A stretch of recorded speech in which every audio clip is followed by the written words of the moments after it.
मैरिको के लिए the blue bottle of Parachute coconut oil it's is hero product. But इस quarter इस hero product के रॉ मटेरियल प्राइसेस बढ़ गए, मार्जिन्स कम हो गए। So what went wrong? Hi everyone, मैं हूं Praveer and this is going to be the first story of this video. Second story में Jio payment bank is on a crazy expansion sprint and Airtel payments bank suddenly has competition breathing down it's neck. Why is Jio so aggressive? और third story में French energy giant total energy शायद Adani energy में अपनी 6% stake बेचने की तैयारी कर रहा है। But it's not a story of just a stake sale. What's actually happening? Will see all of that. तो चलिए शुरू करते हैं।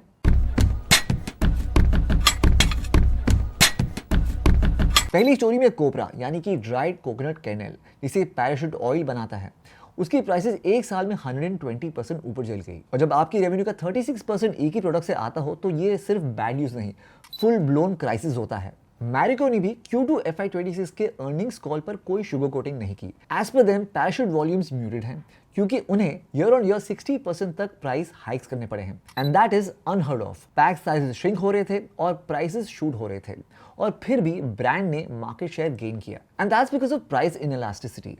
डिस्पाइट प्राइस हाइक्स कंज्यूमर्स ने ब्लू बॉटल को छोड़ा नहीं और नंबर्स ने भी यही प्रूव कर दिया। इस क्वार्टर में पैराशूट रेवेन्यू 59% ऊपर गया, but not because Indians are bathing in more coconut oil. Volumes तो इनफैक्ट 3% डाउन थे। सो ये कोपरा लेड क्राइसिस शुरू कहां से हुआ? वेल, केरला और तमिलनाडु की कोस्ट से, जो कि इंडिया का कोकोनट हार्टलैंड है। लास्ट ईयर यहाँ वेदर वेंट वाइल्ड, साइक्लोन्स गलत टाइम पे आ गए, रेंज पैटर्न फॉलो नहीं कर रहे थे। इस रॉ मटेरियल का पूरा पाइपलाइन डिस्टर्ब हो गया। दूसरी तरफ डिमांड साइड और तेजी से बढ़ रही थी।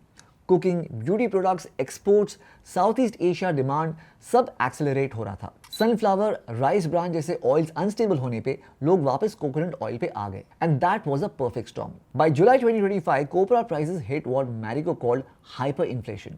अभी भी as per Marico prices high से 15% नीचे आए हैं, but they are still elevated और मार्केट स्टेबलाइज होने में कुछ क्वार्टर्स लगेंगे। तो कोकोनट ऑयल जिसे मैरिको ने डेकेड्स तक बैकबोन बना के रखा था, वही अब वाइल्ड कार्ड बन चुका है और इसका इंपैक्ट डायरेक्टली P&L पर दिखता है।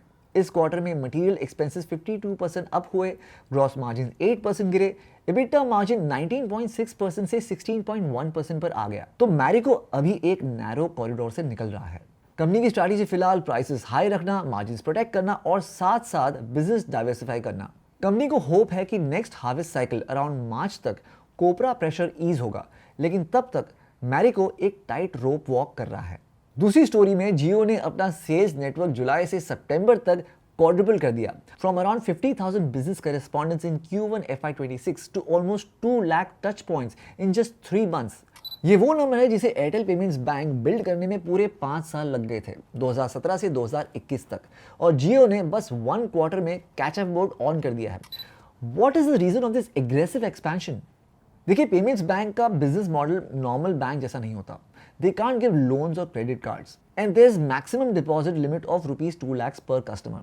इनका core game banking, money transfer और डिजिटल पेमेंट्स होता है and they work through a huge on ground network of business करेस्पॉन्डेंट्स।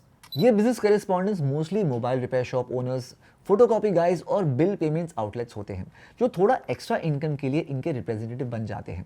इनकी वजह से पेमेंट्स बैंक्स ग्रो करते हैं and that's exactly where Jio is playing the game. Q2 FY26 में Jio payments bank का कस्टमर बेस 1.5 मिलियन से जंप करके 3 मिलियन हो गया था।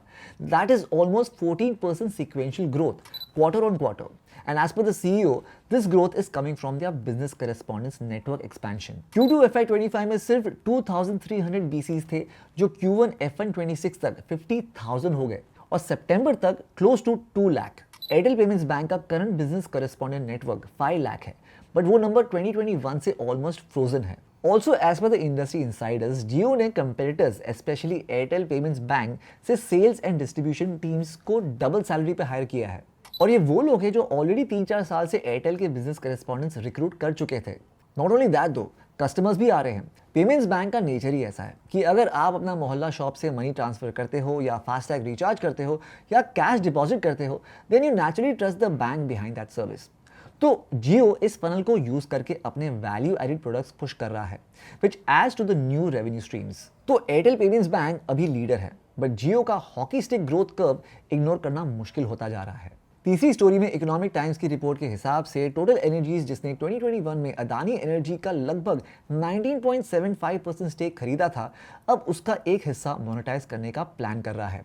2021 में उन्होंने अराउंड $2.5 बिलियन इन्वेस्ट किया था और आज सिर्फ 3 साल बाद वही स्टेक $8 बिलियन की वैल्यू तक जा चुका है, making the valuation more than 3x। That's exactly why total energy return lock in करना चाहता है। इस स्टेक सेल का पहला क्लू एक्चुअली सितंबर 2024 में मिल गया था, जब टोटल एनर्जीज के सीईओ ने एक ब्लूमबर्ग इंटरव्यू में कहा था, if I were able to sell a quarter of my shares to recoup my $2 billion, I would be very happy।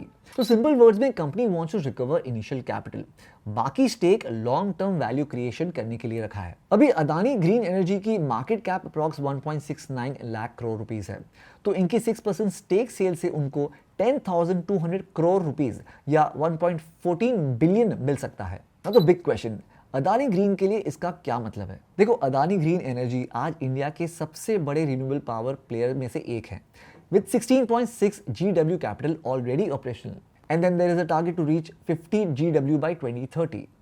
Plus company Khavda Gujarat में world's largest renewable energy park बना रहे हैं। टोटल एनर्जीज और AGEL का partnership भी काफी पुराना है, with multiple JVs, investments, partnerships and deep business integration. तो सेल का मतलब ये नहीं कि रिलेशनशिप खत्म हो गया है। हाँ, टोटल एनर्जीज ने नवंबर में अदानी ग्रीन्स में न्यू इन्वेस्टमेंट पॉज करने का अनाउंस किया था।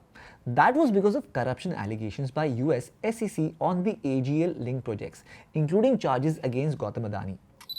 पर फिर जून 2024 में they showed intent to continue supporting the expansion of Adani green. मतलब एलिगेशंस के बाद थोड़ा रुकना पड़ा, पर लॉन्ग टर्म पार्टनरशिप इंटैक्ट है। सो बॉटम लाइन ये है कि टोटल एनर्जीज का स्टेक सेल एक profit booking plus balance sheet discipline का मिक्स लगता है, और अदानी ग्रीन के पर्सपेक्टिव से ये एक शेयर होल्डर रीशफलिंग है, जिसका कंपनी के ऑपरेशंस, पाइपलाइन या ग्रोथ प्लान पर कोई डायरेक्ट नेगेटिव सिग्नल नहीं है। That's it for the video then. एक तरफ मैरिको को अपनी hero product Parachute coconut oil में अभी रॉ मटेरियल्स की इशू की वजह से प्राइस हाइक करने पड़े, but it also gave a chance to test its price inelasticity in the market। जब तक कोपरा प्राइस ईज नहीं होता, तब तक कंपनी को अपने वॉल्यूम्स और मार्जिन्स बैलेंस करने पड़ेंगे। दूसरी तरफ Jio payments bank is playing the classic Reliance playbook, enter late, move fast, deploy insane distribution, undercut competition with better payouts and funnel users into higher value financial products। तीसरी तरफ total energies में Adani green का stake sale दिखाता है कि India की renewable energy sector की valuation fast evolve हो रही है। What do you think about these stories? Let us know in the comments, और ऐसी ही मार्केट स्टोरीज के लिए subscribe Upstox. Investment in securities market are subject to market risks. Read all the related documents carefully before investing.